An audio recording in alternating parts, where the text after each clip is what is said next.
You're listening to This Week in Cardiology from theheart.org on Medscape. Hi everyone, this is John Mandrola from theheart.org Medscape Cardiology, and this is This Week in Cardiology for February 9th, 2018. This week, the genetics of coronary disease, the ECGs of athletes, the ripple effect of weight loss, troponin in sepsis, and fish oil supplementation. The lead story is predicting coronary artery disease with genes. Now, everyone knows there's a heritable component to heart disease. And everyone knows that certain single gene diseases like familial hypercholesterolemia predispose to coronary disease. But what's becoming clearer is that groups of genes can also predict coronary disease. The most recent addition to the evidence of using polygene scores comes from a group in Canada. Publishing in Circ Genome and Precision Medicine, this group studied the ability of polygene risk scores based on 182 genetic variants. Each of these genetic variants was weakly associated with coronary disease, but put together, this gene score can help predict early onset of coronary disease. So the researchers first used the UK Biobank data to calculate a genetic risk from more than 110,000 individuals. They then looked at the very small number of these participants in that biobank that had early onset coronary disease, about 96 people, and then they compared those with the rest of the group, which was the control. Now, the early onset coronary disease group had a higher gene risk score than the controls. They then applied that same risk score to a Canadian cohort of 30 patients with early onset coronary disease, but without any of the typical risk factors for coronary disease, like diabetes, hypertension. So these were patients who just had bad coronary disease, but no real reason. And lo and behold, they found that this cohort too had a higher polygene risk score. Also, they found that about 1 in 53 people in the cohort had a gene risk score associated with a nearly 4-fold higher risk of early onset coronary disease, which is the same risk as FH, but here is the key thing. FH has an incidence of 1 in 256, not 1 in 53. So people running around with this polygene score may be more prominent than people running around with just a single monogene issue that predisposes to coronary disease. This stuff is the future. My generation of doctors used the reported family history, but as noted in an excellent editorial accompanying this paper, the family history in this study did not predict coronary artery disease. The next generation of doctors will likely use gene scores to help predict coronary disease. Now, another reason knowing your gene score could be key is that the Mass General group have published in the New England Journal that people with high genetic risk scores who adhere to healthy lifestyle practices can substantially lower their chance of coronary disease. In other words, having bad genes for coronary disease is modifiable and not a death sentence. A note of caution, this is early kind of research. The prediction is imperfect, there's significant overlap, and there are no outcome studies yet. But mark my words, I think this is going to help people, and they don't have to be radiated looking for coronary artery calcification. Also, remember, you can know your gene score as a kid.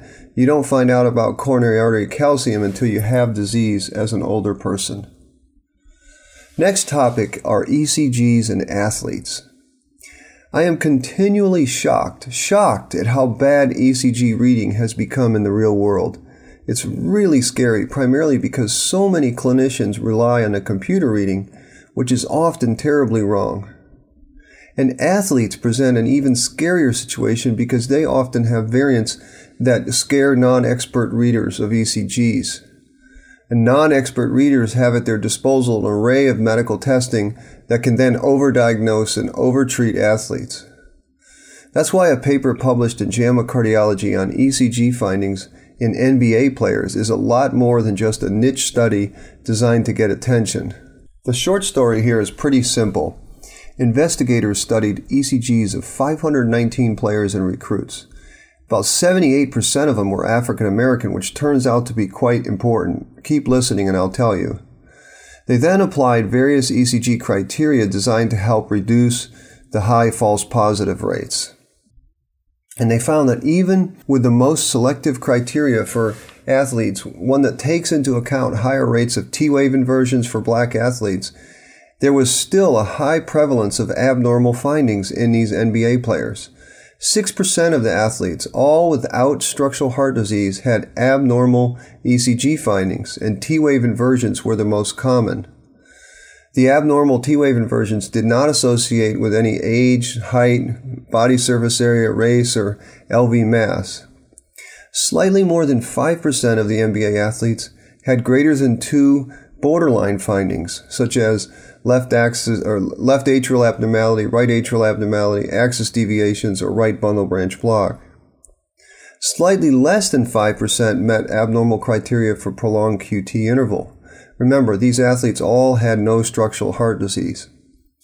This study is important because it highlights that even using strict criteria to help prevent overdiagnosis of athletes, many of these people will have abnormal ECGs, and black athletes in particular are especially prone to false diagnoses by ECGs. But as Dr. Sanjay Sharma pointed out in a well-crafted editorial, young black athletes also have a higher rate of sudden death than the overall population of young athletes. I've seen these problems so often. Young athletic people, especially those of African descent, can have very unusual ECGs. And yes, we don't want to miss hypertrophic cardiomyopathy, but don't be surprised if an impressive ECG is associated with a normal heart in an athlete. I often photocopy the ECG and tell the person to carry it around with them, and years later, if they have an ECG, say for surgery or something else, tell the clinicians that this is how my ECG looks. Third topic is contagious weight loss. Now, I hardly thought I would ever use the word contagious and beneficial together. Most contagious stuff is bad, but an interesting RCT has found something I have seen in my clinic. When one person decides to lose weight, the other partner often does too. In a study sponsored by Weight Watchers, investigators from UConn, my former medical school, noted that about a third of untreated spouses lost greater than 3% of their initial body weight. Weight loss trajectories also correlated together amongst the dyads. No, this isn't high-tech, late-breaking clinical trial stuff, but it's cool, really cool. Poor health can spread amongst families and communities, but perhaps so can good health. I often encourage partners to take up healthy activities together. It sometimes works, and it's nifty when you can help more than one person get healthy. Next topic is troponin in sepsis. Two possible explanations for troponin release into the blood are an increase in heart muscle permeability from leaky cells and cell death. Neither of these situations is good. In the old days, troponin assays were not as sensitive, and any troponin in the blood meant myocardial infarction.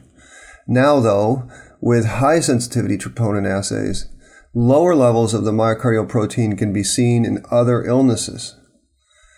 An observational study published in Circulation Outcomes from Dutch authors looked at the prognostic value of troponin in sepsis.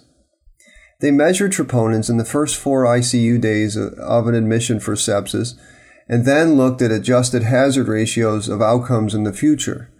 Now, of course, they excluded people who had obvious reasons for troponin elevations like a true MI. And they found troponin release occurred in about 60% of the included patients with sepsis. And they found that troponin increased the risk of death in the next 2 weeks, but not thereafter. They also found a significantly increased risk for future new onset or worsening cardiovascular disease, as indicated by a jump in the use of CV medications. Now, this is an interesting study, but I would not use it too much for clinical decision making. It's likely that troponin release is a marker of the severity of sepsis.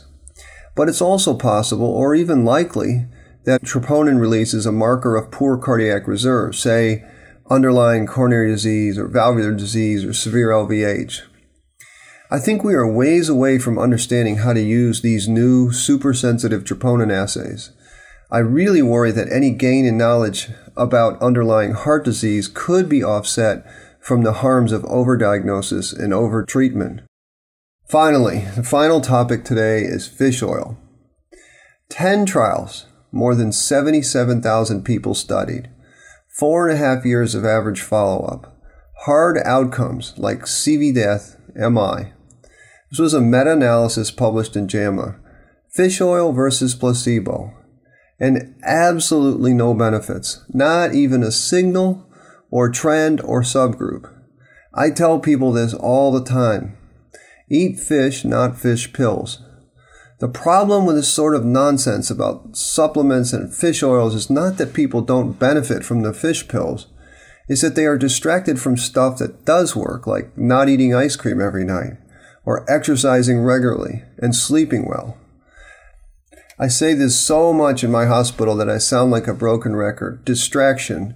Distraction is such an important force to fight against for patients and clinicians alike.